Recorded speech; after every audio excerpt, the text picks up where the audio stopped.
عید کا دن اللہ کے حضور ذکر فکر میں گزاریے گا، دوستوں سے ملیے گا، رشتہ داروں سے ملیے گا، اچھے کھانے کھائیے گا، اچھا لباس بھی پہن لیجئے گا، لیکن یہ بات ذہن میں رکھیے گا کہ عید نئے لباس پہننے کا نام نہیں ہے، عید رنگا رنگ کھانے کا نام نہیں ہے، عید اللہ کے شکرانے کا نام ہے۔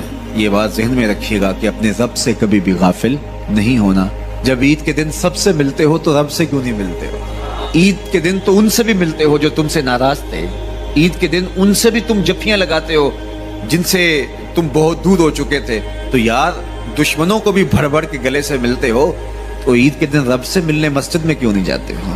اس دن کیوں اللہ سے دور ہو گئے ہو؟ تو 5 گانا نماز کا آپ اہتمام کیجئے، ایک اضافی نماز تمہارے اوپر عید کے دن واجب کر دی گئی ہے تو اس کو بھی ادا کیجئے۔ اللہ کے حضور سرخروئی اور کامیابی کے لیے دعا مانگتے ہوئے ماہ سیام